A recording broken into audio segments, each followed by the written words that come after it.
현재 CC는 부패가 심하고요. 토막이라고 하나요? 토막이 한 10토막 이상씩 다 나 있습니다.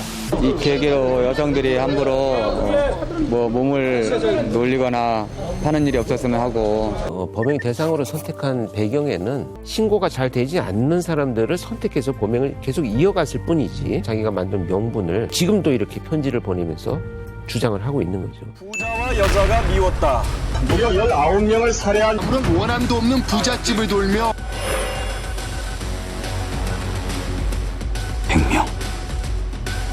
100명을 죽여 내 마음에 쌓인 한을 풀어내주라. 제 손에는 지금 3통의 편지가 있습니다. 사실 제작진으로부터 이 편지를 받았다는 소식을 듣고 저는 정말로 이 사람이 우리에게 편지를 보냈다고 처음에 좀 믿기지가 않았었습니다. 대한민국 역사상 손에 꼽힐 만큼 많은 살해를 저지른 연쇄살인범 유영철입니다. 부자와 여자가 미웠다. 무려 19명을 살해한 혐의로 경찰에 붙잡힌 34살 유모 씨는 모든 범행을 자신이 저질렀다고 자백했습니다. 유 씨는 이혼과 생활고를 겪으면서 여성들과 부유층을 범행 대상으로 삼았다고 경찰은 밝혔습니다. 모두 나간대로입니다. 하고 싶은 게 다시 한번. 뭐라고요? 한 번만 더. 모두 나간대로라고.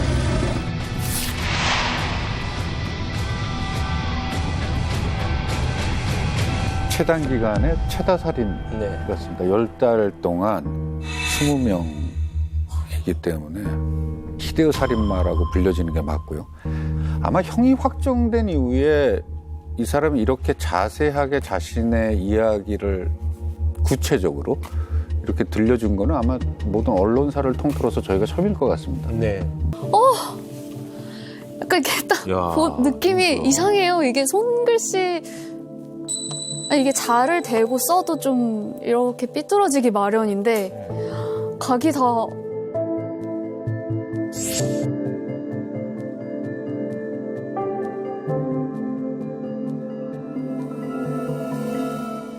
그 편지 마지막 글귀 영역에 그림을 하나씩 이렇게 그려 넣는데 아니 그림 솜씨가 꽤 빼어납니다. 오? 저 이게 편지지인 줄 알았어요. 편지지에 있는 그림이 예. 그린 거였어요. 오? 네네. 어머 세상에. 저 당연히 프린트된 그림인 줄 알았거든요. 그림 솜씨가 굉장히 좋다라는 얘기를 저희가 들었고 그다음에 자료를 저희가 이제 구해서 온 건데 이 그림들 한번 보시죠. 이게 유영철이 직접 그린. 우와. 헉! 엄청 섬세하네요. 그러네요, 진짜.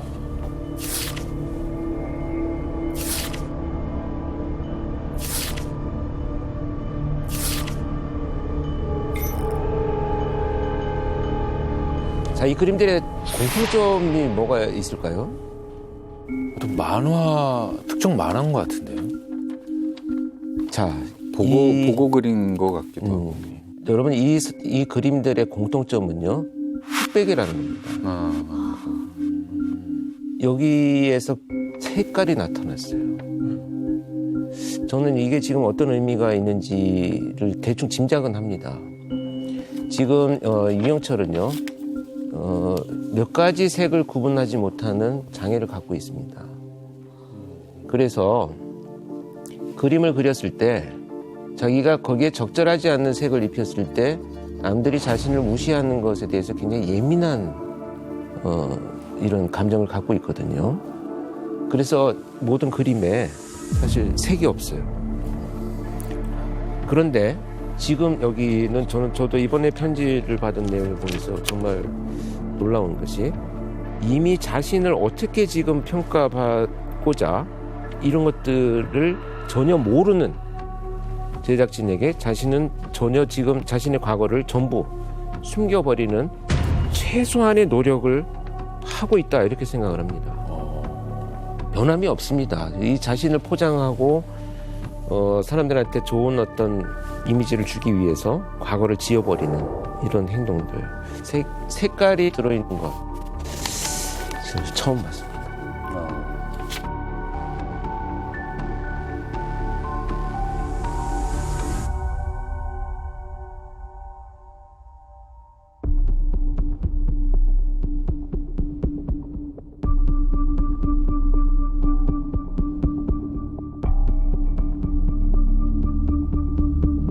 답장을 바라거나 이해를 구하고자 쓴 것이 아니니 가볍게 읽어주셨으면 합니다. 먼저 저는 어느 방송국에도 사건과 관련된 서신을 보낸 적이 없지만 채널 A의 남다른 신뢰도에 일이 몇 자 끄적여 봅니다. 제주도 토속민들은 옥돔을 생선이라 칭합니다. 물고기야 다 생선인데 그리 고유어를 칭하는 이유는 생선 중에 생선이기 때문입니다. 사이코패스 하면 유영철이라고들 하는데 제 스스로 관련 서적들을 구해 냉철하게 테스트를 해본 결과 사이코패스로 명명되어진 건 오류라고 봅니다. 굳이 갖다 붙이자면 저는 환경적 요인에서 기민한 소시오패스 쪽에 더 가깝다고 보여집니다. 그저 기회주의자의 이기주의자인 나쁜 놈도 맞고요. 17년 전 저의 자백이 20여 명에서 멈췄던 건 연일 각 매체의 과잉 보도가 그 도를 넘었기에 그랬던 겁니다. 참, 이게 무슨, 말이 정말 청산유수네요, 정말. 예. 특히 아주 인상적으로 남아있는 기억 중에 하나가 자기를 아주 대단한 사람으로 포장하는데 뛰어난 능력을 갖고 있습니다. 나는 다른 범죄자들하고는 다르다. 소위 사이코패스 진단을 나를 스스로 해봤다. 그러니까 나는 사이코패스가 아니고 소시오패스에 가깝다라는 것을 자기 스스로 진단을 하고 있고요. 그만큼 내가 수많은 공부를 했다라는 것을 알려주는 거죠. 제가 그 면담을 하면서도 너무 말이 많아가지고 중간에 끊고 다른 질문을 넘어가지 않으면 계속 듣고 이렇게 빠져들게 만드는 아주 교묘한 그 경향성을 갖고 있습니다. 일단 계속 한번 읽어보겠습니다. 저는 권일용, 표창원 같은 프로파일러를 만난 사실이 일체 없음에도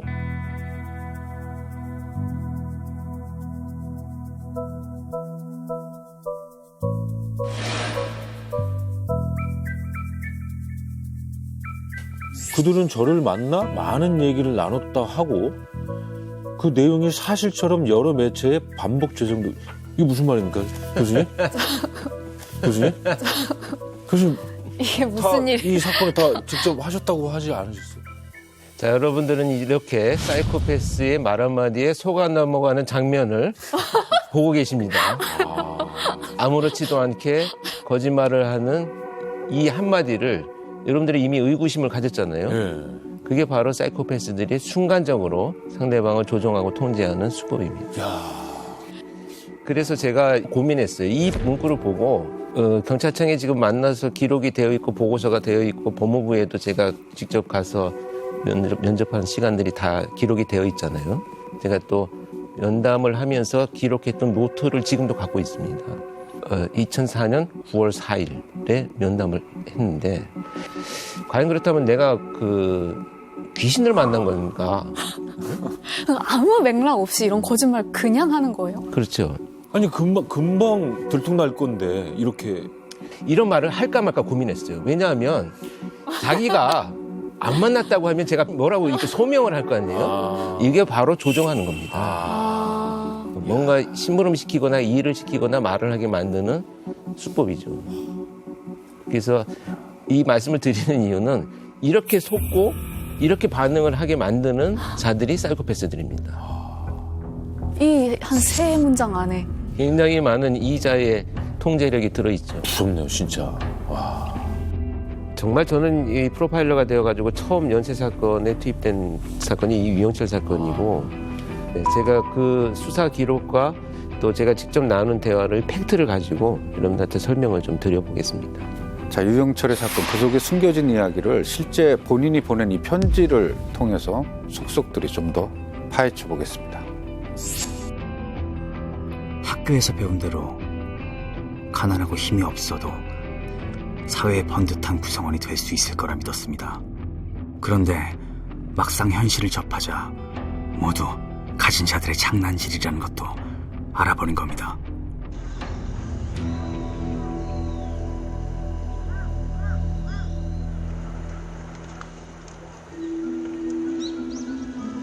저기 살고 있는 사람들은 모두 위선자입니다. 가난한 자들을 업신여기고 짓밟고 착취해서 부자가 된 사람들.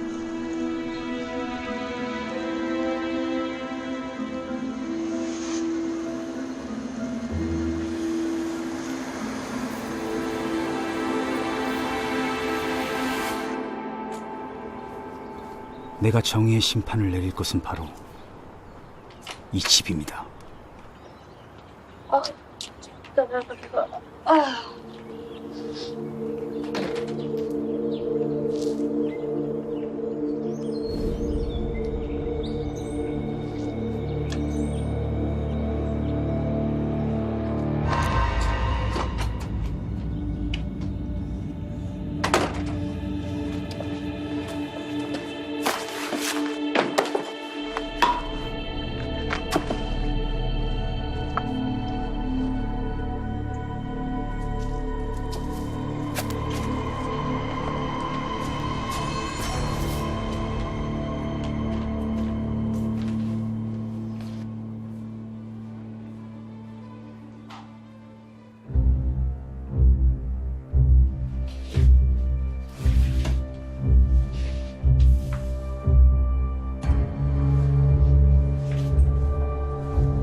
부녀자와 아이만 있는 그런 집인 것 같은데 지금. 참 비열하다라는 것을 알 수 있는 부분이 바로 이 범행 시간대입니다.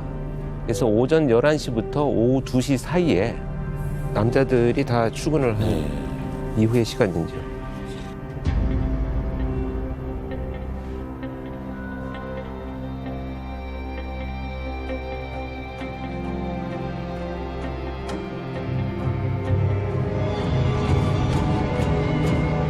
세상은 너무 불공평합니다.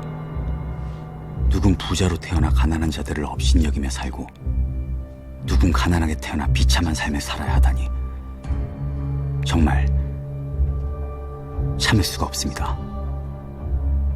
그래서 난 내 방식대로 정의를 실현할 겁니다.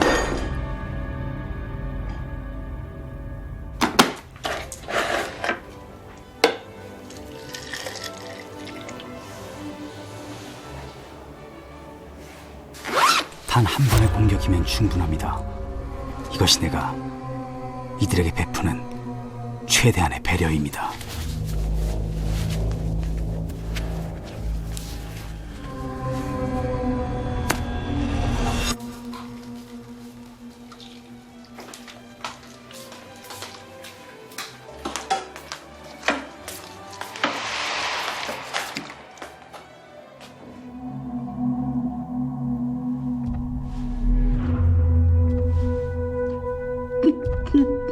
누구세요?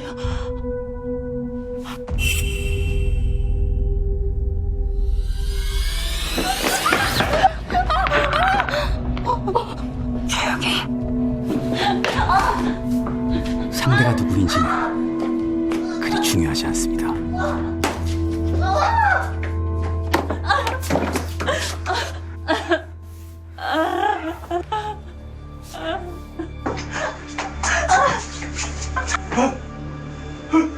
야, 움직이지 마. 가만히 있어. 어차피 지금까지 호의호식하며 편한 세상을 살아온 그렇고 쿨한 인간일 뿐이니까요.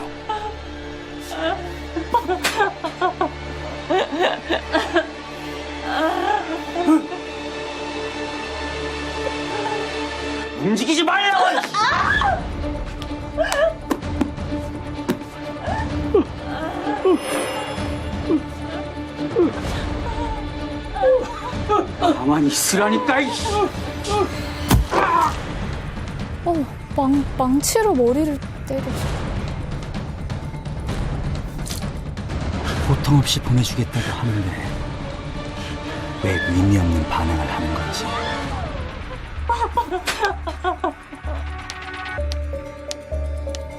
귓구녕에 돈다발을 쳐박았나? 왜 말을 안 해? 왜? 어쩔 수 없죠. 확실하게 끝을 보여주는 수밖에.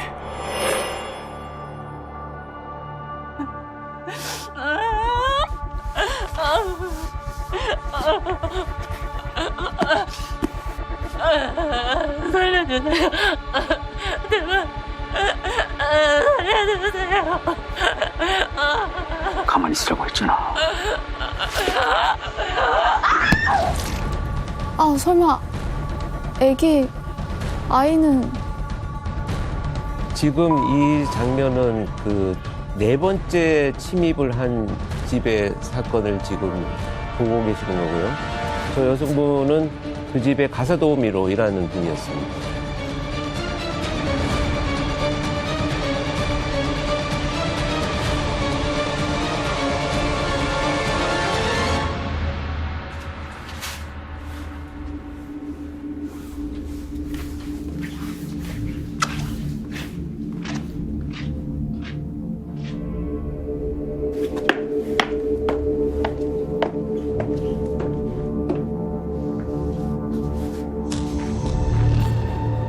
나는 돈이나 노리는 좀도둑이 아닙니다. 하지만 잡히지 않으려면 어쩔 수 없이 트릭이 좀 필요했죠. 일부러 금고를 망가뜨려 좀도둑인 척 해왔습니다.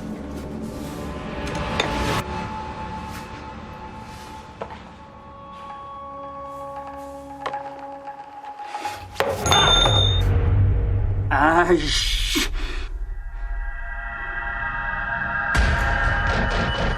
저의 흔적을 조금이라도 남겨서는 안 됩니다. 저는 아직도 해야 할 일이 많거든요. 내가 원하는 건 정의의 실현입니다.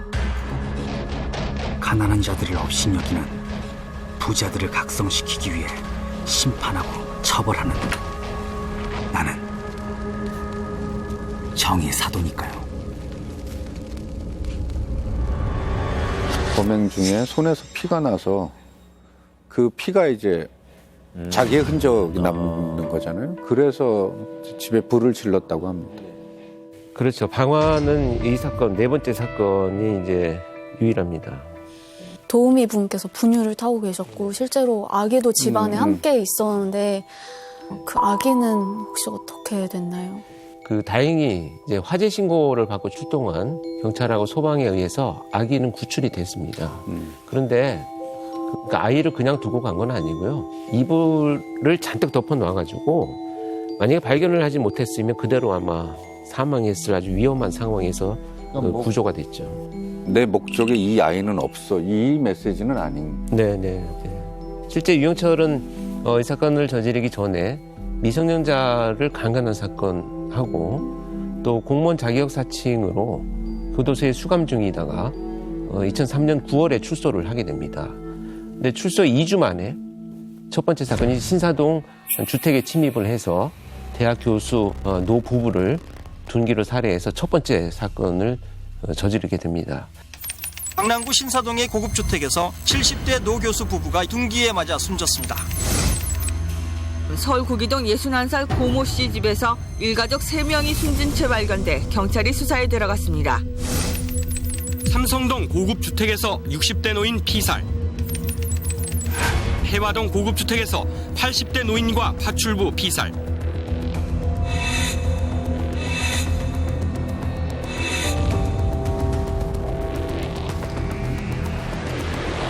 첫 번째 사건이 그렇게 벌어지고 2, 3주 정도 간격으로 3번의 사건이 더 벌어집니다. 그리고 총 4번의 사건 동안에 8명이 사망을 했습니다. 그리고 사망하신 8분 18분 중에 7분이 아마 현장에서 다 사망을 하셨던 것 같아요. 그러니까 현장에서 사망한 원인 중에 하나가 그 칼을 사용해서 피해자를 공격한 게 아니고 쇠망치로 둔기로 머리를 내리쳐서 공격했기 때문에 피해자들이 저항할 틈도 없었고요. 저 쇠망치를 이 손잡이가 기니까 이거를 가방에 넣고 다니기 위해서 자기가 잘라가지고 이거를 다시 만듭니다. 자, 이 배경에는 물론 지금 많이 알려져 있는 것처럼 출소한 이후에 살인의 연습을 하러 개를 데리고 산에 올라갔는데 연습을 하러 갔죠. 그래서 칼로 찔러봤는데 즉사하는 게 아니고 피를 흘리면서 막 도망을 가니까 이 범행 도구로는 안 되겠다라고 생각을 해서 둔기를 사용해서 머리를 내리쳐야 되겠다는 것으로 결심을 하고 범행 도구를 제작하게 되죠. 야, 그러니까 굉장히 무게가 굉장할 텐데 왜 하필이면 그런 무기를? 그게 이제 치명적인 공격이고요. 4kg 정도에 달하는 무게의 그 쇠망치인데 머리를 공격당하면요 비명을 지르지 못합니다. 한 번의 공격으로 아주 치명적인 상처를 주기 때문에 정말 연쇄살인의 의도를 가진 이 유영철 입장에서는 최선의 범행 도구로 판단을 할 수밖에 없는 상황이죠. 부유한 동네에 가서 범죄를 저질렀잖아요. 그 많은 집들 중에 꼭 그 집이어야 했던 이유가 있나요?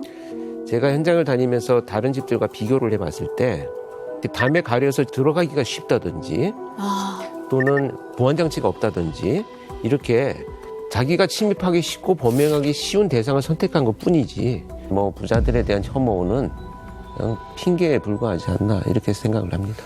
그 부유층 살인 사건은 한 4번에 이제 그쳤잖아요. 네. 그 더 이상 일어나지 않는 또 특별한 뭐 이유가 있나요? 세 번째 침입한 장소에서 나온 피 묻은 발자국과 첫 번째 사건에서 발견된 피 묻은 발자국이 동일하게 나타나면서 추적을 하기 시작을 했고요. 그래서 네 번째 사건에서는 해화동 로타리에서 이제 범행 현장, 피해자의 집으로 올라가는 그 입구에 보면 CCTV가 있었는데 거기에서 범행을 저지르고 나오던 유영철의 뒷모습이 찍힙니다. 그러니까 올라가는 것은 저희가 찾지 못했어요. 그래서 그 범인으로 특정을 하고 공개 수배를 하죠. 근데 그때 굉장히 논란이 됐던 게 이 알아볼 수도 없는 뒷모습을 가지고 과연 의미가 있겠느냐. 그래서 이제 저희 프로파일링 팀하고 과학수사팀하고 굉장히 격렬한 논의들이 일어났었고 어찌됐건 범행을 멈춰야 되겠다. 수사를 할 수 있는 시간을 확보하려면. 그리고 나서 이제 멈추게 됩니다. 사건이 그만큼 위중했겠죠. 그렇기 때문에 이 빈약한 근거만을 가지고도 수배 전단을 만들어서 전국에 이제 방송에서 이제 공개 수배라는 게 시작이 됩니다. 80대 노인과 간병인 살해 사건이 일어난 주택의 부근 도로입니다. 가방을 맨 남자가 도로를 따라 내려갑니다. 짧은 스포츠 머리를 한 20, 30대 남자로 키는 170cm 정도입니다. 경찰이 이 남자를 노인 연쇄 살인 사건의 유력한 용의자로 지목했습니다. CCTV 녹화 시간이 범행 추정 시간과 같고 이 용의자가 숨진 김 씨의 아들 점퍼를 입었기 때문입니다. 거기서 옷을 또 입고. 왜냐하면 저기에서 피해자들을 살해하는 과정에서 피가 너무 많이 튀어가지고 이 현장에서는 이제 옷을 절취해서 입고 나가는 거죠.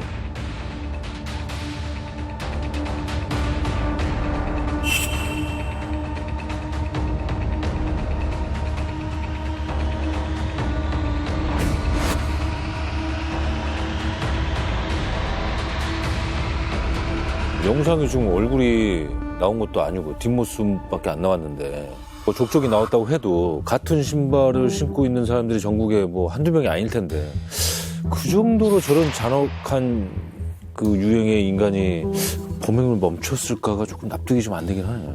물론 다른 사람이 볼 때는 이 사람을 인식하지 못해서 무의미한 수배 전단이다라고 생각할 수 있겠지만 이 유영철의 입장에서만 본다면 상당히 위협적인 지금 공개 수배입니다.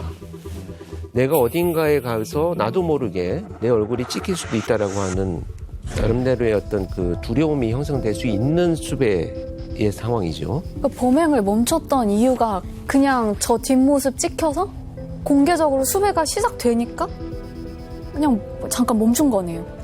그리고 실제로 수배 전단에 오른 그 버팔로화를 버리고 다음 범행까지 118일 동안의 휴지기를 갔습니다. 그런데 그 이후의 범행은 또 완전히 다른 새로운 범행이 시작됩니다. 4개월 동안 제가 해야 할 일을 잠시 멈췄습니다. 그러는 동안 나의 심경에 많은 변화가 있었죠. 밤이 되면 끓어오르는 충동이 나를 사로잡았습니다. 그래서 심판의 대상을 바꾸기로 했습니다. 세상엔 제가 벌을 줘야 할 사람이 많았습니다. 특히 몸을 함부로 놀리는 여자들. 그들이 자신의 몸을 소중히 여기지 않는데 굳이 살려둘 필요가 있을까요? 내 원칙은 언제나 확실합니다. 고통 없이 한 번에 보내주는 것.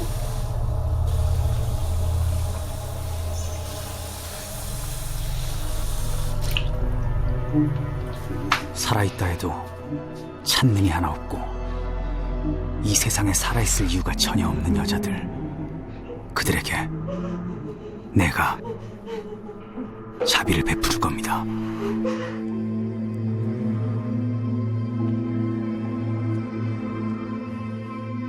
본인 집에도 지금 또 사람을 감금시켜주고 묶어놓은 거예요?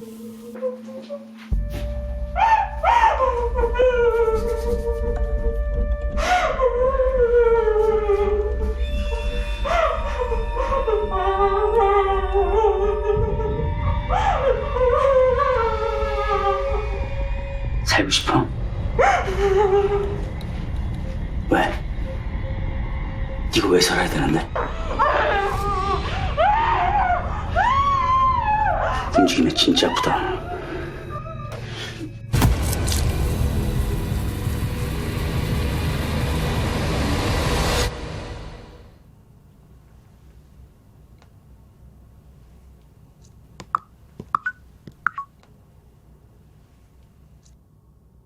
사체를 처리하는 건 마치 신대륙을 정복하러 가는 기분입니다. 그래서 난 작업할 때 늘 이 음악을 듣죠. 이건 나만의 숭고한 의식입니다. 리들리 스캇 감독의 1492 컬럼버스라는 영화인데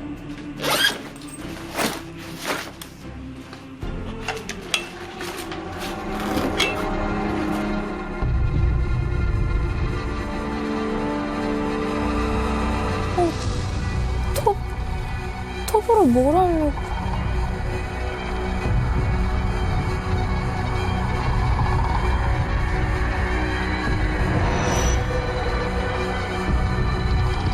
나도 가끔 헷갈립니다. 진짜 내가 누구인지.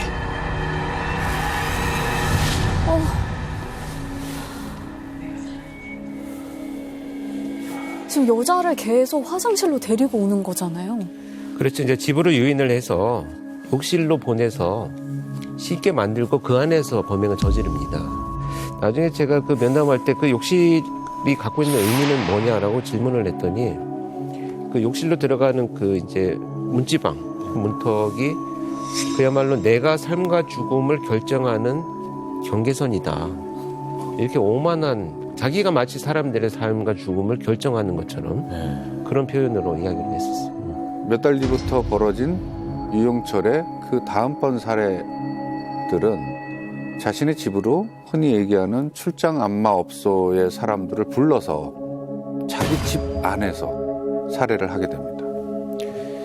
그렇습니다. 그래서 유영철이 결국 이제 20대 초중반의 이 젊은 여성들을 집으로 유인해서 그 자기 오피스텔의 욕실에서 이제 살해를 하고요. 거기에서 이제 시신을 훼손하는 잔혹행위를 저지르죠. 그리고 나서 훼손된 시신들을 이제 이동을 해서 안매장을 하게 되는데, 여기서 여러분들 이 수법의 변화와 함께 해석을 할 수 있는 것은 자, 집집마다 다니면서 범행을 저지를 때의 위험성이 있잖아요. 목격의 위험, 실패, 또 자기 증거물이 남는 이런 여러 가지 장애 요인들을 완전히 제거한 장소가 어디입니까? 찾지 않는 피해자들을 자기 집으로 불러들이는 것이죠. 그래서 그 기간 동안에 상당히 범행을 어떤 방식으로 저지를까를 고심했다 이렇게 생각을 합니다. 어떤 계기와 무슨 이유 때문에 정말로 찾아보기 힘든 이런 살인마로 변했을까? 도대체 이게 무슨 이유일까가 제일로 궁금했습니다. 근데 유영철이 우리에게 보낸 편지 안에 있는 내용을 토대로 저희가 재구성을 해볼 수 있었습니다.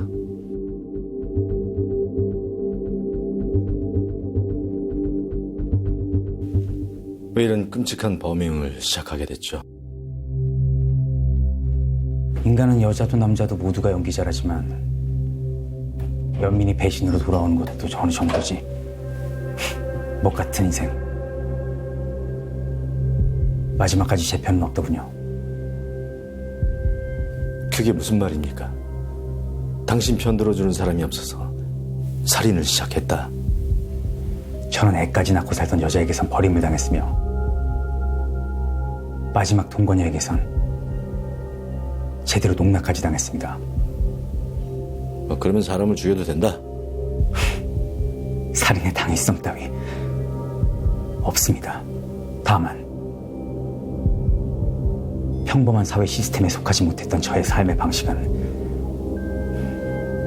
제 마음속에 무언가를 치유하려는 자기 치유 프로세스였을 뿐입니다. 이 불공평한 세상에서 가진 것 없이 태어난 내가 그나마 살아있다고 느끼는 순간은 쌓여있는 분노를 표출할 때였죠.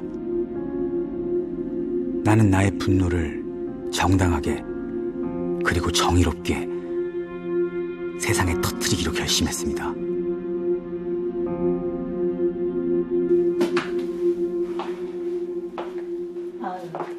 혼자 오셨어요? 경찰입니다.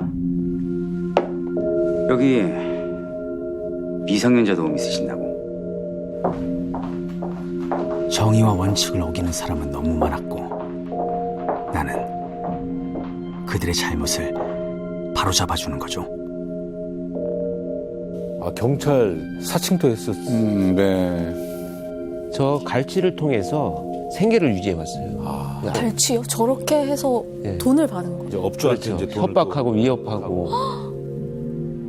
그래서 저 신분증을 저도 봤는데 인터넷으로 뽑아서 아주 비슷하게 자기 사진을 붙여놓고 마크를 미군 마크를 달고 다녔었어요. 미군 마크? 네, 좀 무식한 거죠.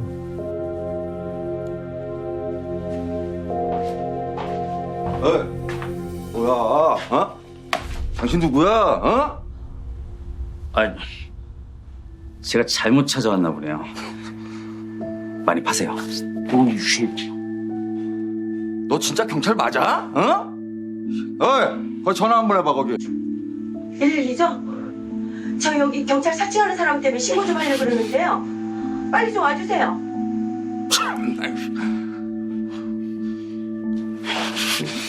하지만 내 생각처럼 쉽진 않았습니다.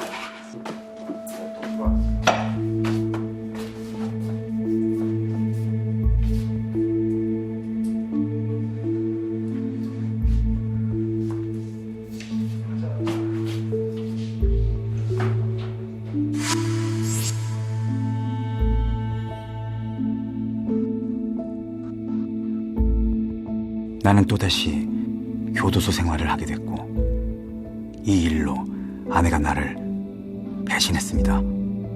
더는 이렇게 못 살아. 우리 이혼해.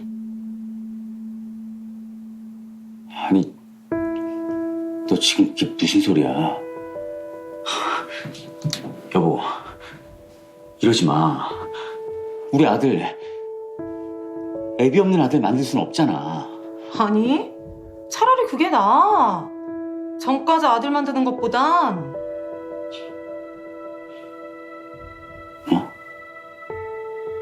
너 지금 말 다 했어? 다시는 내 아들 볼 생각하지 마.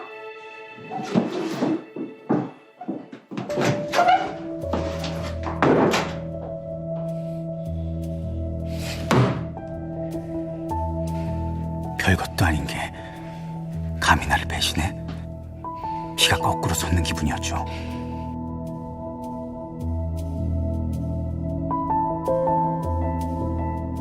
저런 식으로 아내에게 이혼 통보를 받으면서 범행을 결심했다고 합니다. 에? 이게 무슨 이유가 배신이라고 표현하는 것도 약간 이상하거든요. 그래서 저 이혼 통보를 받고 나서 그 교도소 자기 방에 벽에다가 나가면 수없이 사람을 죽이겠다고 결심한 내용을 자기가 새겨놨다 이렇게 얘기를 했습니다.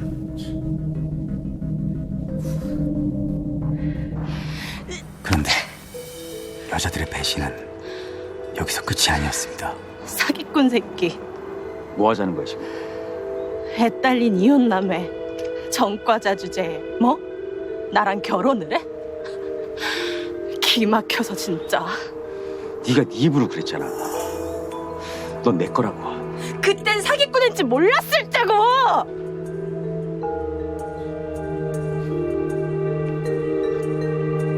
배신은 용서 못해.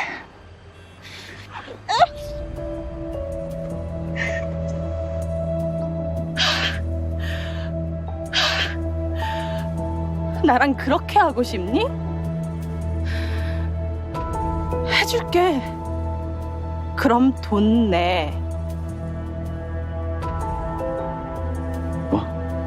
결혼까지 생각했던 동거녀도 나를 떠났습니다. 한 번도 아니고 두 번씩이나. 여자들의 거듭된 배신에 난 도저히 참을 수가 없었습니다.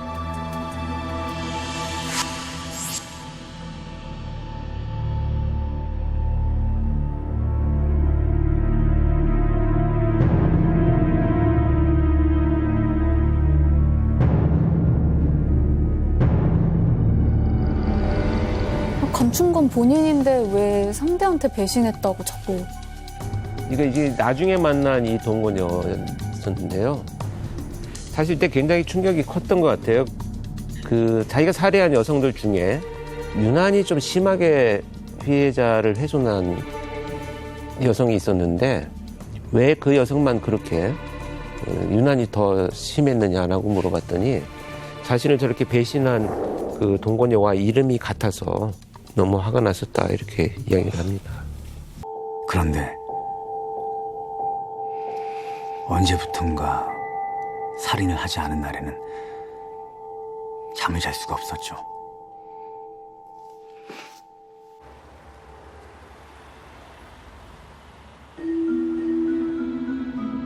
잠이 오지 않는 밤이면 어김없이 사냥감을 찾아 헤맸습니다.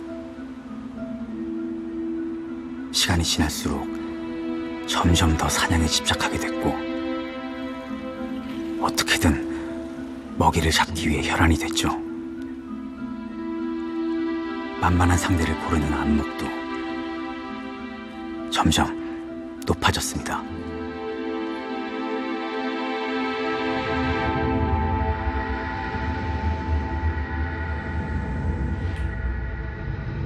난 계속 살인을 할 수밖에 없었습니다.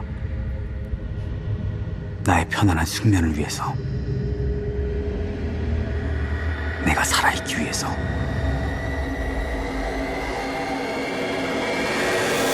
유영철이 22살에 결혼을 했죠. 네. 22살에 결혼해서 아이가 있고 결혼 생활 기간 내내 교도소를 들락거렸고 그러다가 결국 아내에게 이혼 통보를 받았다.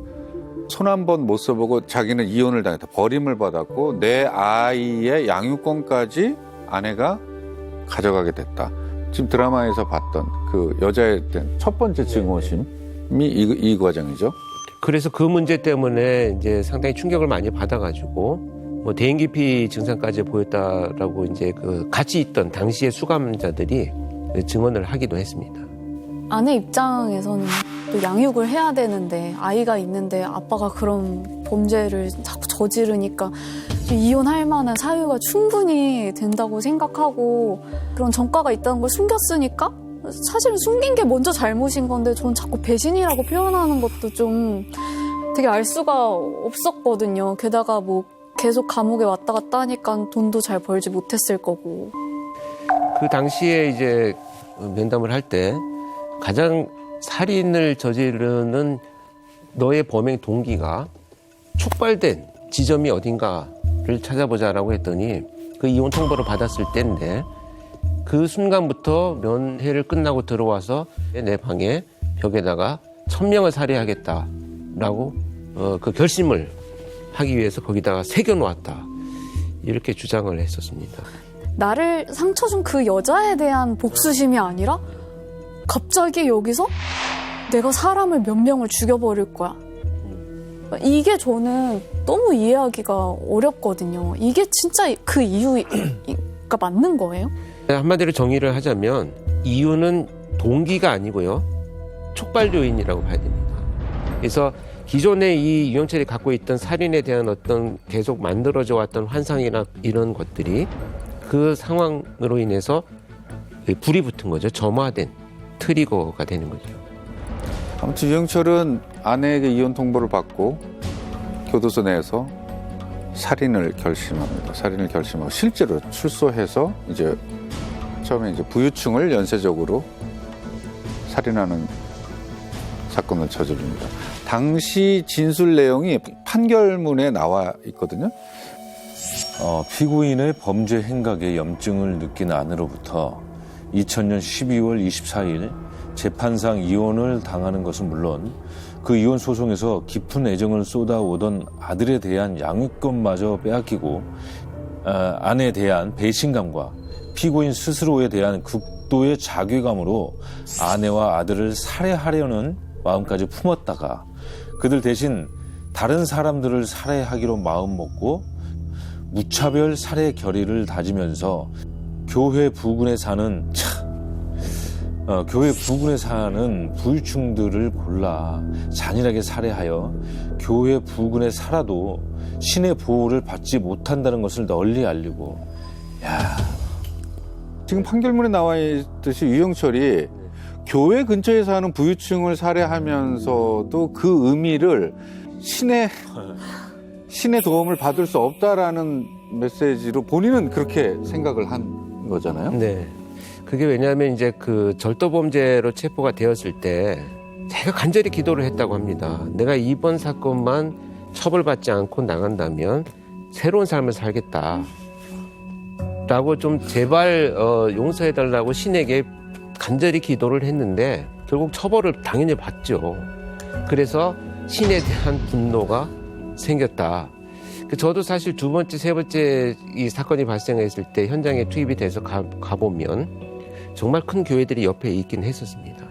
그래서 과연 이걸 패턴으로 봐야 될 것이냐 아니면 우연히 어디에나 교회들이 있으니 너무 과대평가하는 것이 아닌가라는 생각을 했었는데 나중에 체포되고 난 이후에 자기가 이제 그런 내용으로 이제 진술을 했었죠.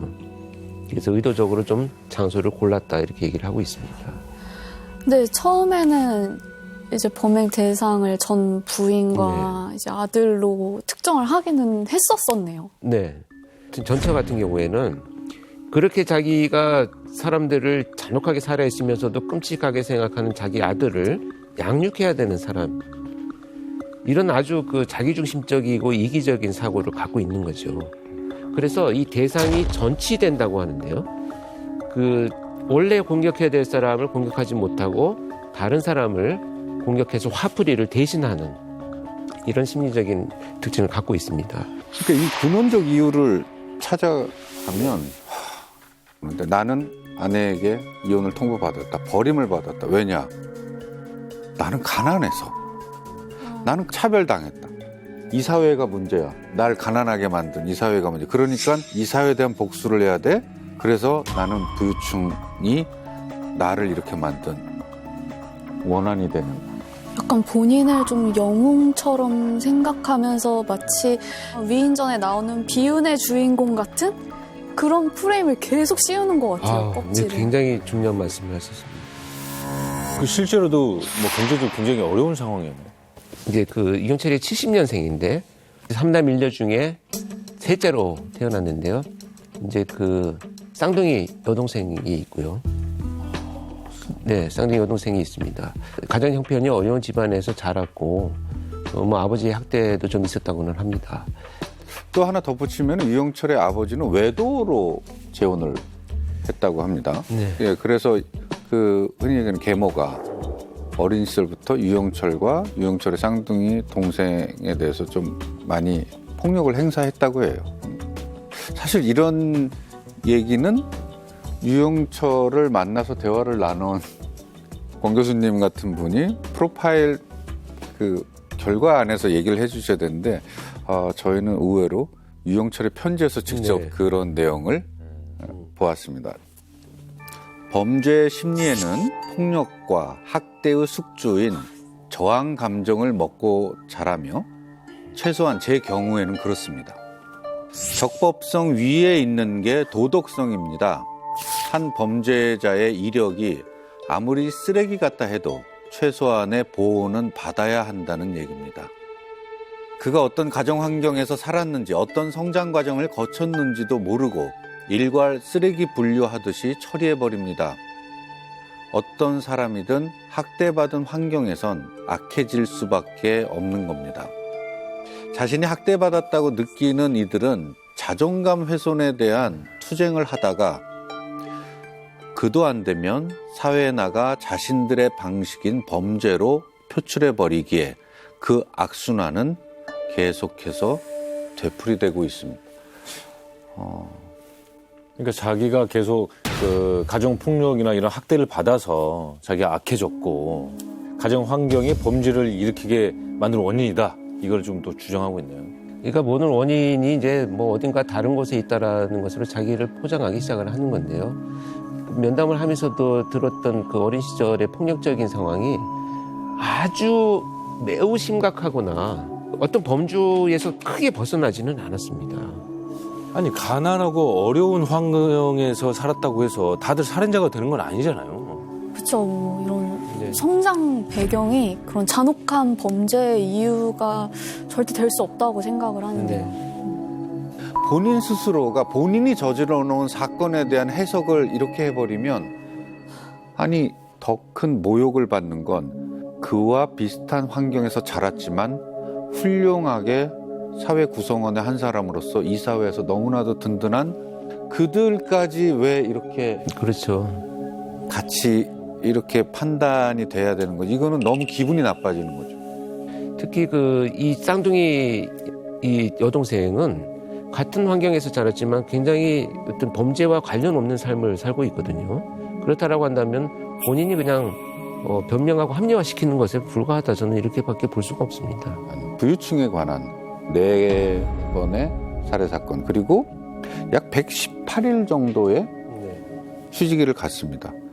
그리고 그 이후에 벌어지는 살해는 이제 완전히 패턴이 달라지죠. 네, 그렇습니다. 결국 이제 출장 마사지 뭐 이렇게 표현을 하고 있는데요. 전화방 도우미, 성매매 직업 여성들을 상대로 한 이런 범행을 시작했는데 그 계기는 결국 한 여자와의 이별 때문이었습니다.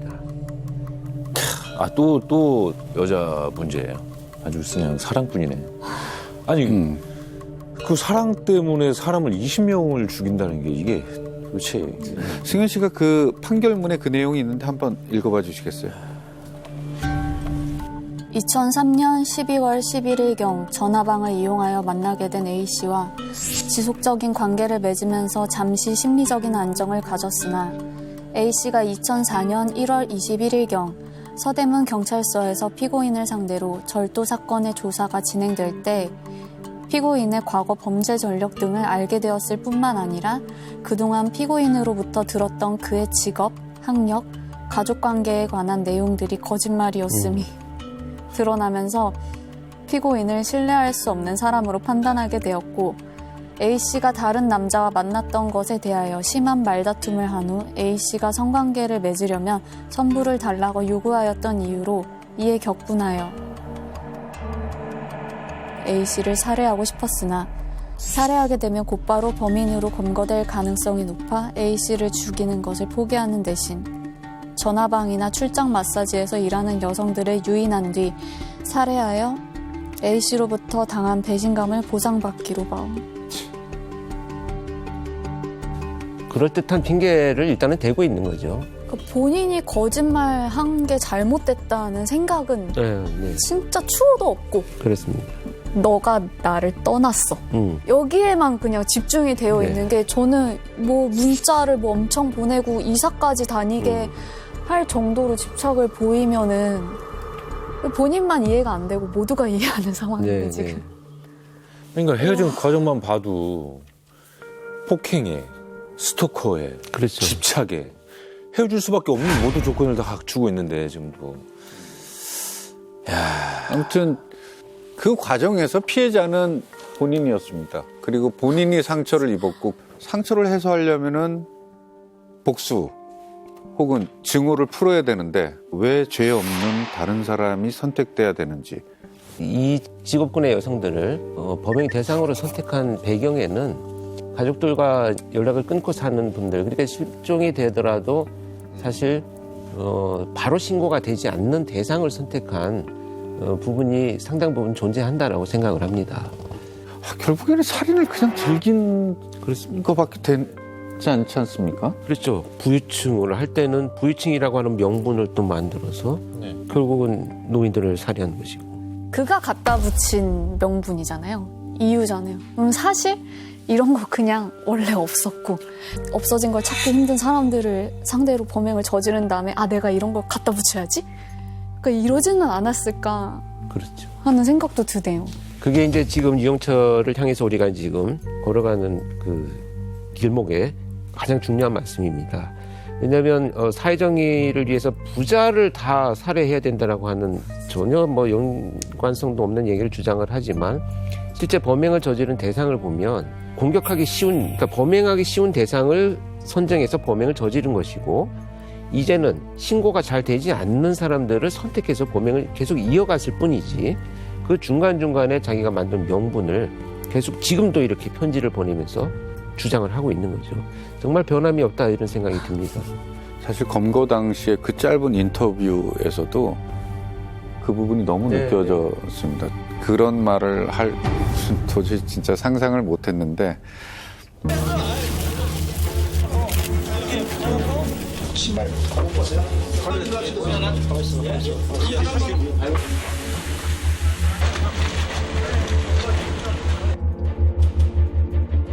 이 계기로 여성들이 함부로 뭐 몸을 놀리거나 하는 일이 없었으면 하고 부유층들도 각성했으면 합니다.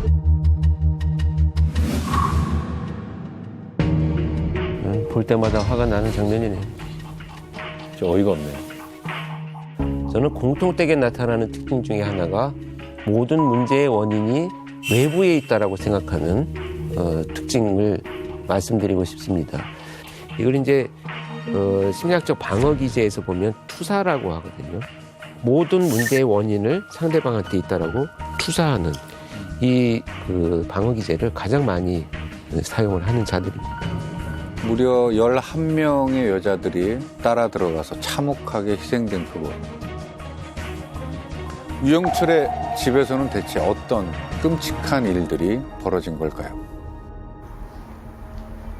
세상 모든 일이 그렇듯 살인에도 치밀한 계획과 준비가 중요합니다. 보다 더 효율적인 뒤처리를 위해 인체에 대한 연구가 필요했습니다.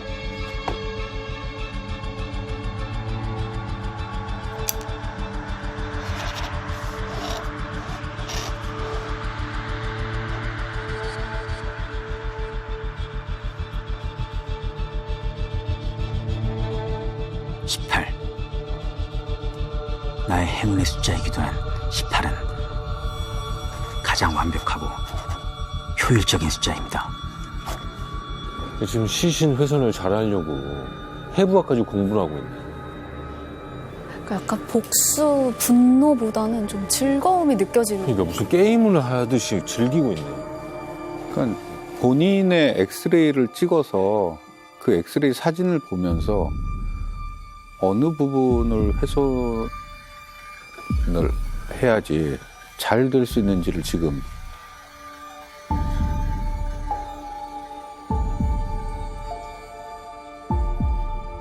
모든 일은 처음부터 내가 구상한 대로 진행됐습니다.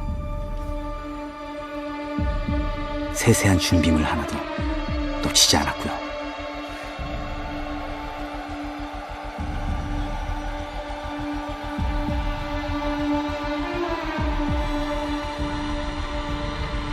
빈틈없는 꼼꼼한 준비가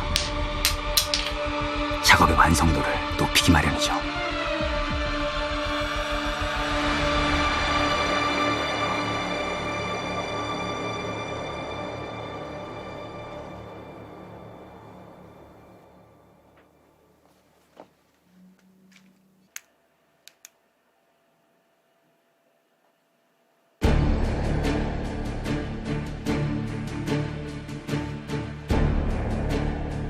나의 숭고한 의식을 장식해줄 응원가,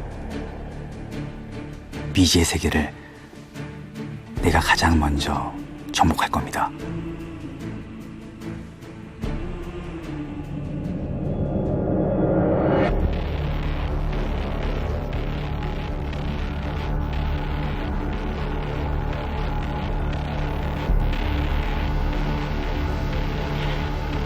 키가 너무 크네. 오빠, 우리 이제 어디로 가요? 나랑은 좀 안 맞는 것 같은데. 네? 키가 너무 크거나 몸집이 큰 여자는 일부러 제외시켰습니다. 뭐야, 이 오빠. 내 일을 번거롭게 하니까요. 키 큰 여자는 또 그냥 돌려보는 애? 그냥 힘드니까? 크면? 아.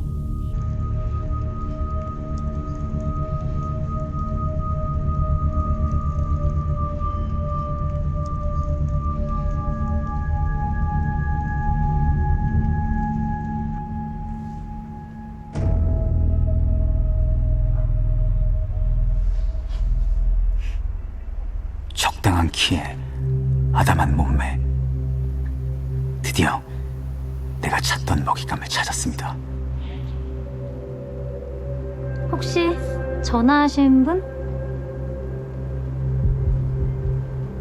훈남이시다.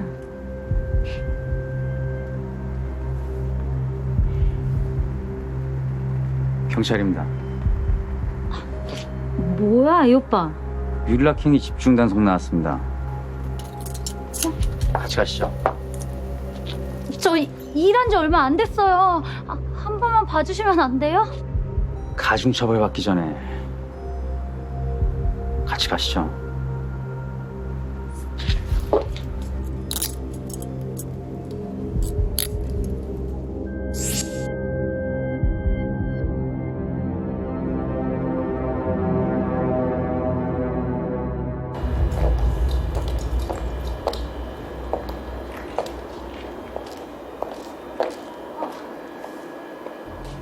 여기 경찰서 아닌데?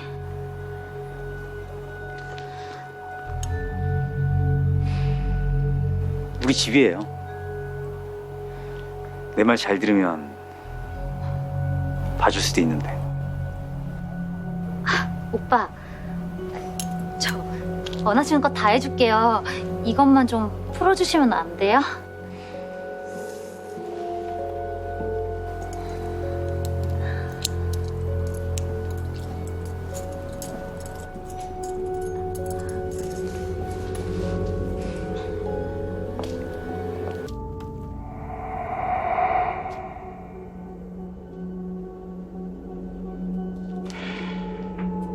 근데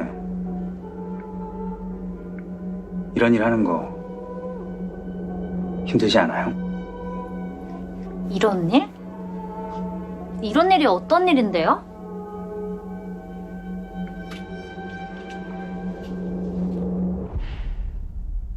돈 받고 이런 거. 즐겼으면 됐지. 웬 참견? 아, 저 기분 상했다면 미안해요. 아니에요. 돈까지 주고. 고마워요. 먼저 씻을래요? 네.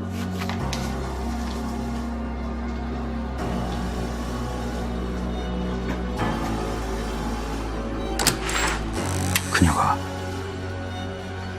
죽음의 문턱을 넘어갑니다.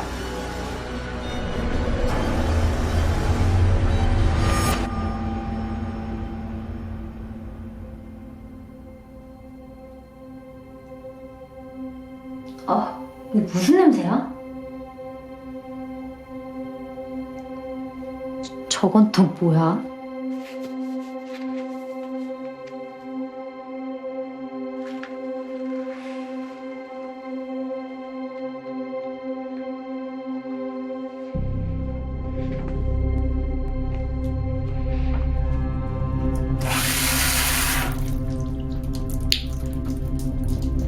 뭐야? 뚜껑 없잖아.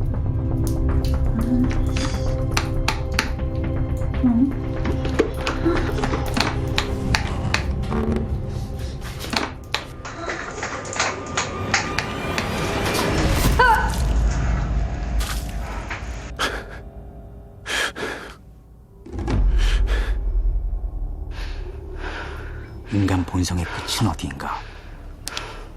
그 끝까지 한번 가보고 싶었습니다. 뭐 하나라도 내 마음대로 해보고 싶었습니다.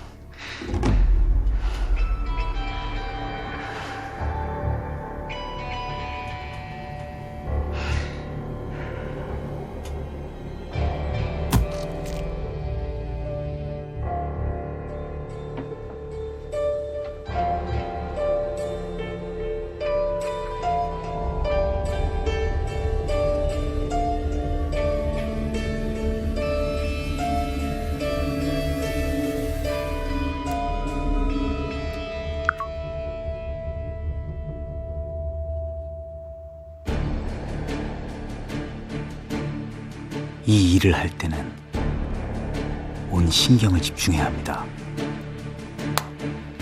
음악을 틀어놓고도 긴장을 늦출 수 없었죠.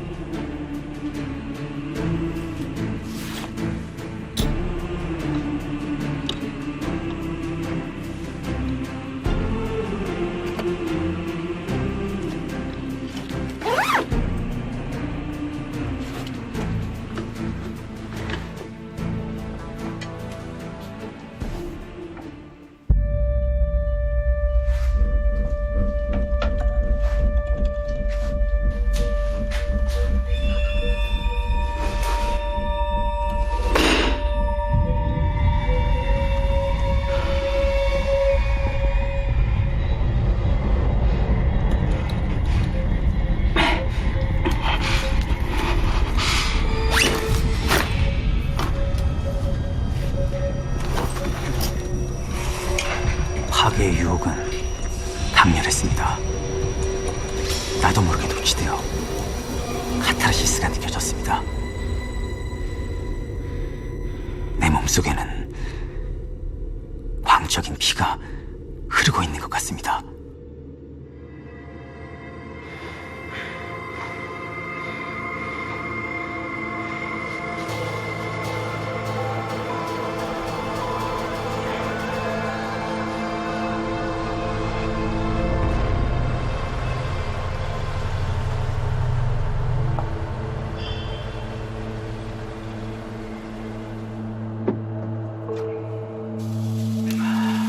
나는 이미 기쁨의 절정과 괴로움의 극치까지 모두 느껴보았습니다. 아, 이게 무슨 냄새야?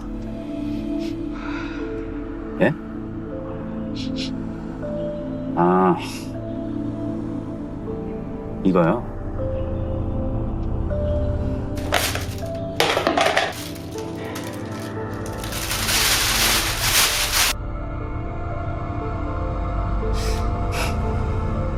동생네 집에 김치 좀 갖다 주느라 냄새가 좀 심하죠. 근데 그게 다 김치예요? 엄청 많네요.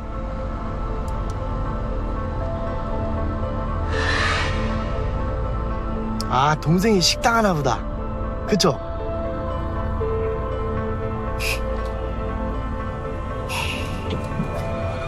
네, 맞아요. 하지만 무엇도 내 안의 어둠을 걷어내고 정화시킬 수는 없었습니다.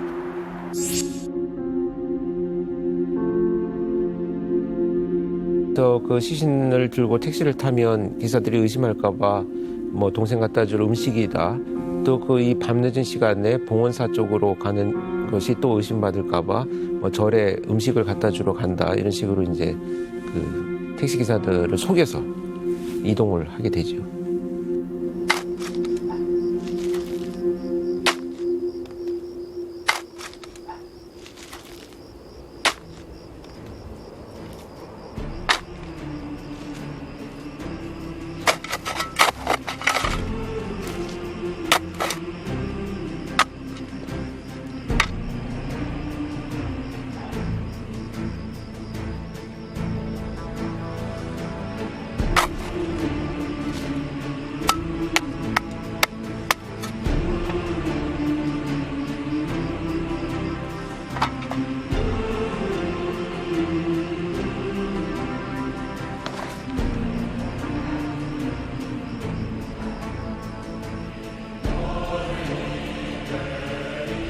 내 영혼이 조금씩 좀먹어 들어가는 것 같았습니다.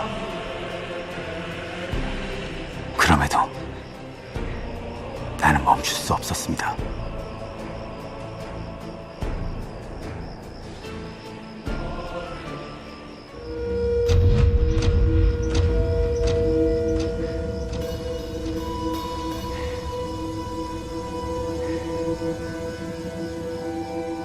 네, 나는 나쁜 놈입니다. 하지만 나보다 더 나쁜 것은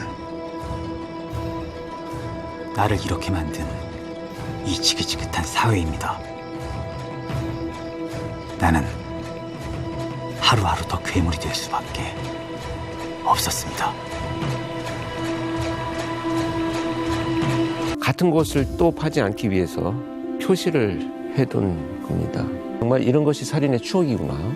자기가 범행하고 매장한 시신을 와서 다시 보는 것이 필요했겠구나라고만 생각을 했는데, 그럼에도 불구하고 질문을 했더니 같은 곳을 파면 소모적이다.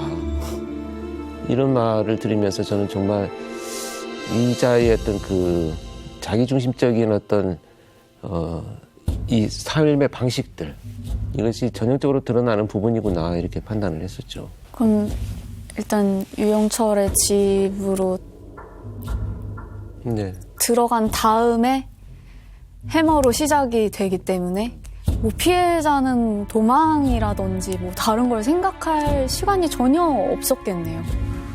그렇죠. 그래서 이제 그 참 오만스럽게도 그 오피스텔 욕실로 들어가는 문턱을 자신이 삶과 죽음을 선택하는 죽음의 경계선이다 이렇게 표현을 하고 있습니다. 그건 정말 뭐라고 욕을 할 수도 없는 진짜 망상이죠. 네. 망상. 매번 피해자들, 살해당한 피해자들은 시신이 훼손당했고 그 훼손당한 수준은 거의 뭐 형체를 알아볼 수도 없는 수준이라고 합니다. 그러니까 지문까지 모두 다 없애버렸다고 하니까. 몇 번째 시신부터 동일하게 토막의 숫자가 똑같이 나옵니다. 그래서 동일하게 나타난다는 것은 사실 쉬운 일이 아니어서 제가 이제 그 질문을 했더니 처음에 시신을 훼손한 것이 너무 힘들어서 자기가 이제 그 엑스레이를 병원에 가서 CD로 좀 구워달라 해가지고 오면서 서점에 들려가지고 법의학 책을 한 권 삽니다. 그래서 해부학 책뿐만 아니라 법의학 책을 사서 혈액이나 또는 시신의 경직 이런 것들을 고려해서 시신을 훼손했어요. 그냥 마구 하는 것이 아니고. 그래서 정말 시신을 훼손하는 가장 좋은 조건들을 공부한 이후에 훼손한 이런 사건이죠. 이제 점점 이게 약간 뭐라 그럴까, 좀 덩어리가 작아지고 좀 더 세심하고 더 디테일해지고 좀 더 잘 숨기는 방향으로. 수법이 그냥 교묘해져. 분노를 표출한다라고 생각하면 막 반이성적으로 막 난폭해지고 더 격렬해질 것 같은데 뭔가 고통을 더 많이 주는. 반대로 유영철의 범행은 더 섬세해지고 있어요. 고무줄, 그 어떻게 보면 살해, 그다음에 그 이후에 벌어질 훼손 유기 준비물이거든요. 고무줄을 한 100개를 준비를 해놨다고요. 그리고 김치와 함께 훼손된 시체를 유기할 그 방식은 이제 계속 해 나가야 되는 사람이기 수법이 발전돼 가는 거죠. 이렇게 참혹하게 시신을 훼손하고 유기하는 그 심리는 또 뭘까요? 연담 중에 그런 얘기들도 하거든요. 나는 정말 고독하고 외로웠다. 내가 사회로부터 고립되어 있었다. 이런 걸 주장을 하면서 심지어 시신이라도 옆에 누워 있었으면 좋을 만큼 나는 외로웠다. 이런 표현을 합니다. 근데 여기서 굉장히 중요한 단서거든요. 이런 진술들은 그가 갖고 있는 경향성, 그러니까 어떤 성격의 경향성을 아주 단적으로 보여주는 말들인데요. 경계선적 성격장애가 있는 사람들의 성향을 잘 살펴보면 감정이 굉장히 급변합니다. 그래서 유영철은요, 아침에 자기가 오피스텔에 나왔을 때 굉장히 기분이 좋았는데 누군가 지나가다가 담배꽁초를 확 버리거나 갑자기 자기 옆으로 차가 과속으로 지나가면 그 좋았던 감정이 순식간에 사라져버리고 갑자기 사람을 막 죽이고 싶었다, 이렇게 이야기를 하거든요. 이렇게 중간이 없이 극과 극을 막 감정이 교란되는 것처럼 막 돌아다니는 이런 그 성향이고요. 이렇게 비이성적인 외로움. 사실 인근에, 그 오피스텔 인근에 자기 어머니와 그 쌍둥이 여동생이 같이 살고 있었습니다. 그럼에도 불구하고 외롭고 고독을 느껴서 시신이라도 옆에 누워 있었으면 좋겠다라고 주장하는 것은 정말 정상적이지 않은 고독감이기 때문에 제가 이 유영철은 경계성 성격 장애다 이렇게 표현할 수는 없지만 그 경계성적 성격 장애를 갖고 있는 경향성들이 여러 부분 나타나는 이런 그 진술들이다, 이렇게 볼 수가 있겠죠. 유영철이 이렇게 여성들을 잔혹하게 살해하고 그리고 이 시신을 훼손하고 유기한, 이 훼손하는 과정에서 본인은 어떤 심정이었는지를 사실 우리에게 보낸 편지 글귀에 묘사가 된 장면이 있어요. 거의 유일한 장면인데 직접 그 이야기를 한번 들어보겠습니다. 오피스텔 화장실에서 뼈와 살을 분리하는 작업을 하던 중 얼굴에 피가 튀었는데 거울 속에 비친 제 얼굴은 웃고 있어서 깜짝 놀랐거든요. 거울 속의 그놈도 분명 내 모습인데 이쪽은 냉혈한 그 자체였던 반면 거울 속의 그놈은 너무도 태연하게 웃고 있어서 소름 끼치게 이질감을 느꼈습니다. 그래서 전 제 자신이 두 놈이라고 여깁니다. 극단적인 상황 속에서 인간의 본성은 과연 어디까지인지 끝까지 한번 가보고도 싶었습니다. 거울 속의 그놈은 과연 누구이며 살인을 하면서도 울고 있었던 나는 누구인지, 부단히도 저의 내면과 실랑이를 벌여봤지만 결국 지는 쪽은 저였고 또다시 저는 살인을 하고 있더군요.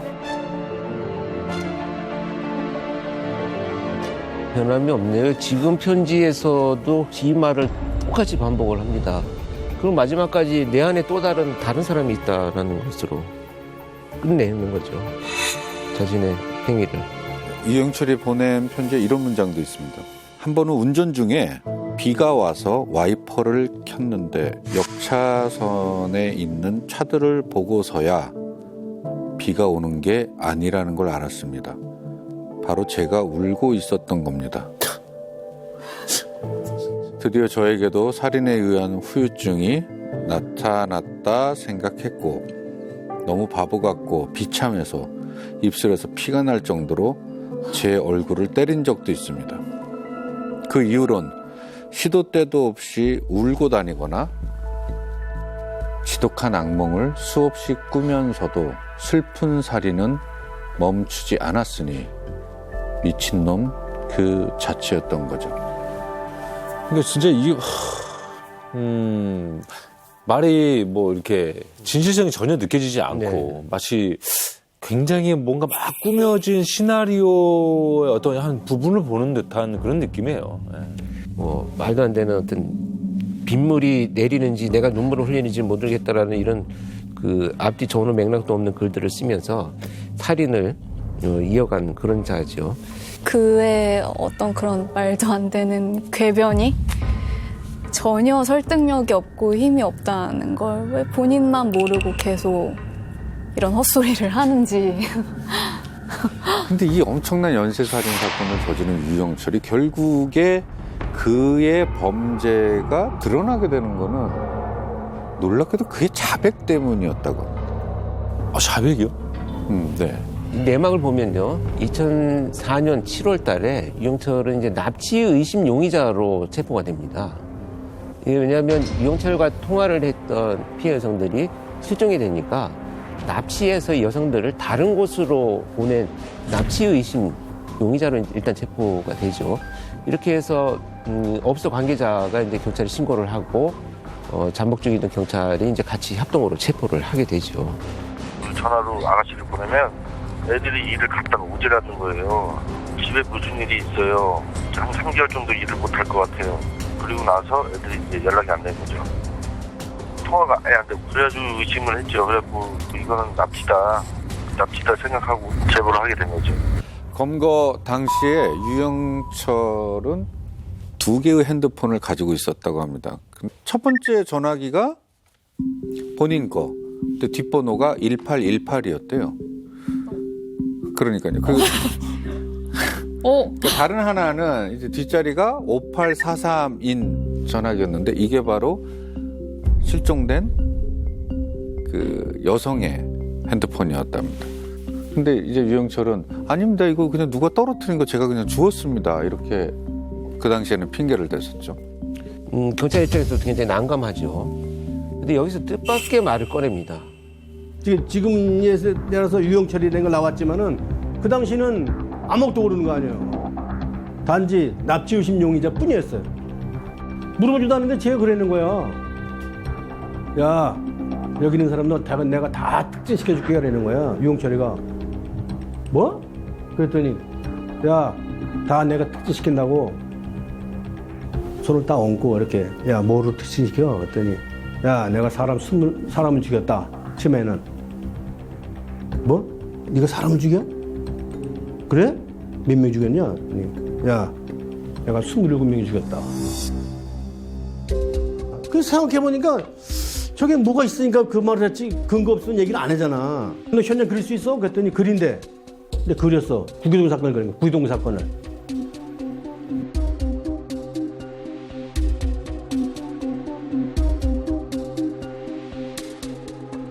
더 그릴 수 있어? 더 달래. 줬어. 그때 구기동, 삼성동, 해화동, 신사동 다 그린 거예요.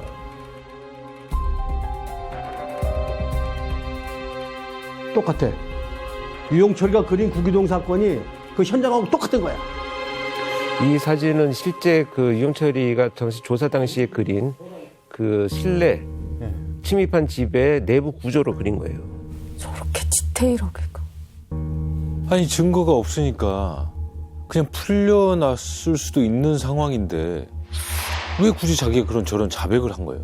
그 당시 기동수사대죠. 지금의 이제 광역수사대가 그 당시에 기동수사대였었는데 기동수사대장의 계급이 뭐냐? 내가 승진을 시켜주겠다. 네가 얘기할 사람이 아니다. 저분은 조사를 하신 분이 아니고 지휘관이다. 몇 급이냐? 공무원 급수로. 그래서 최소한 3급 내지 4급의 대우를 받는 분이다. 그 정도는 돼야지 나하고 얘기를 할 수 있어. 이렇게 그 현장에서 오만함, 진짜 거만함. 이제 본인은 미친 사람이 아닌데 이런 일을 저질렀으니까 내가 더 그렇죠. 레벨이 높은 맞아요. 살인자 뭐 이런 걸 얘기하고 싶었던 거예요. 와 진짜 웃긴 게 하나도 없는데 이 이야기를 들으면서 자꾸 헛웃음이 나와요. 그렇죠. 정말 기가 막힌 헛웃음인 거죠, 그냥. 그 유영철이 가지고 있던 지갑에 흔히 얘기하는 그 18K 저는 팔찌인 줄 알았는데 발찌. 그러니까 여성분들이 주로 하는 그게 이렇게 있었다고요. 그래서 이걸 이렇게 형사가 이거 뭐냐라고 이렇게 봤는데 이게 사실 보니까 피해자 거. 그 지갑에 넣어서 다녔다. 그러니까 1억짜리 현금 다발도 그냥 놓고 왔다는데 피해자의 그 발찌 그거를 지갑에다가 이렇게 했다고. 근데 그게 발각이 돼서 아마 그 계기로 유영철이 범인의 범행을 낱낱이 이렇게 얘기하기 시작을 했다고 합니다. 그 시신을 안매장한 장소를 결국 지목을 합니다. 그래서 새벽에 이 CSI 팀이 현장을 갑니다. 근데 나간 팀에서 시신 발견됐다는 보고가 옵니다. 현재까지 확인된 희생자는 모두 19명. 범행 현장이나 야산 등지에서 발견된 시신은 경험 많은 수사관들도 고개를 돌릴 만큼 처참한 모습이었습니다.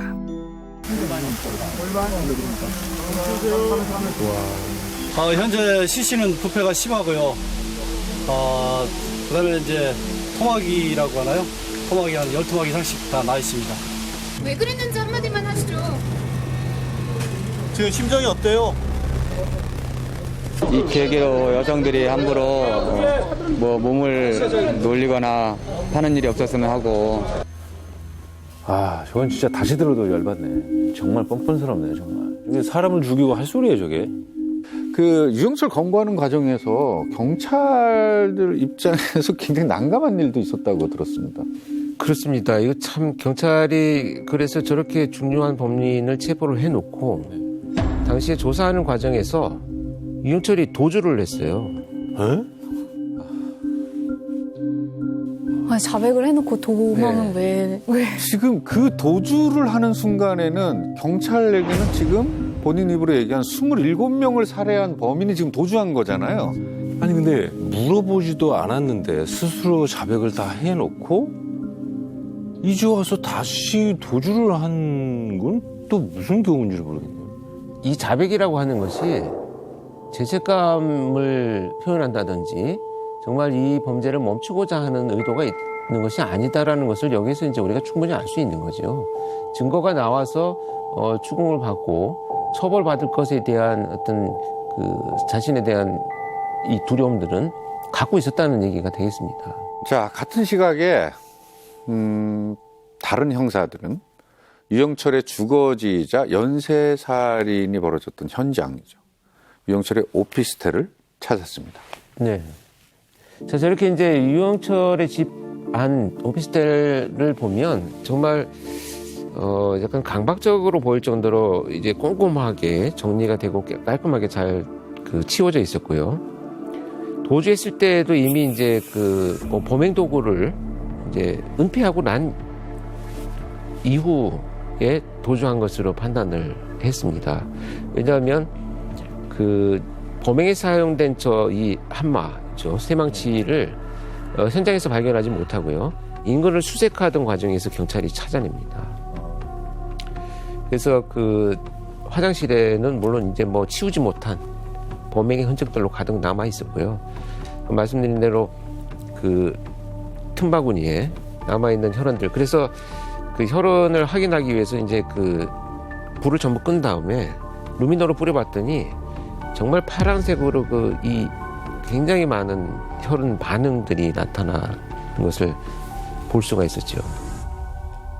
경찰은 제보 덕분에 붙잡은 유 씨를 다시 놓치기도 했습니다. 당초 절도 혐의로 경찰 조사를 받던 유 씨가 자신의 살인 혐의를 자백하면서 수사는 빠르게 진행되는 듯했습니다. 그러나 유 씨가 심하게 아픈 모습을 보여 경찰 감시가 소홀해졌고 유 씨는 그 틈을 놓칠세라 기동수사대 정문을 통해 달아났습니다. 우리나라에서 어떤 범죄자에게 사이코패스라는 단어를 이렇게 붙인 것도 거의 유영철이 처음이다라고 제가 들었습니다. 당시에 이제 체포되고 나서 이제 그 심리학계에서 상당히 이제 이목이 집중이 됐죠. 과연 이 자가를 어떻게 분석할 것인가. 그래서 저희 경찰청의 저희 프로파일러하고 그 이제 각 심리학의 각 분야별 교수들이 모여가지고 이제 세미나를 여러 차례 개최를 하면서 사이코패스 개념을 이제 정리를 하기 시작을 했습니다. 희대의 연쇄살인마 유영철 재판 결과가 어떻게 됐습니까? 유영철은요, 살인, 현주 건조물 방화, 사체 손괴, 그다음에 공문서 위조, 위조 공문서 행사, 공무원 자격 사칭, 폭력행위 등 처벌에 관한 법률 위반, 또 사체 유기, 도주 일반 자동차 방화, 사체 은닉, 절도의 혐의로 기소가 됐습니다. 결국 2004년 12월에 사형 선고를 받았습니다. 그런데 현재까지 형은 집행되지 않고 있습니다.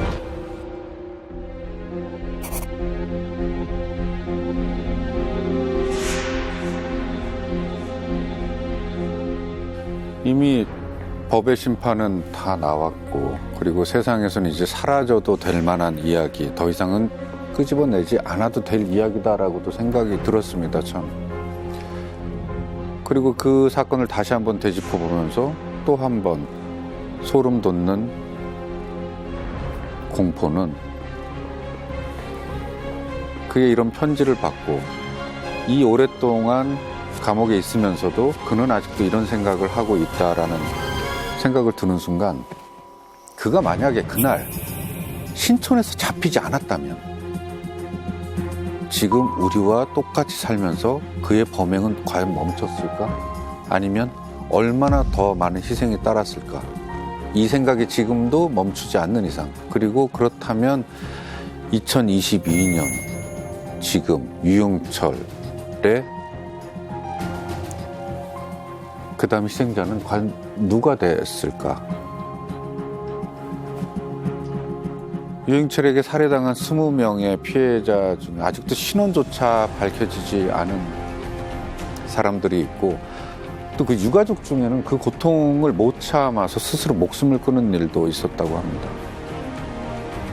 뭐 오늘 다룬 유영철 사건뿐만이 아니라 말씀해 주셨던 동료의 사건들에 희생당하신 억울하게 돌아가신 분들 부디 고통 없이 평안하시길 바라면서 오늘의 이 이야기는 여기서 끝을 맺을까 합니다.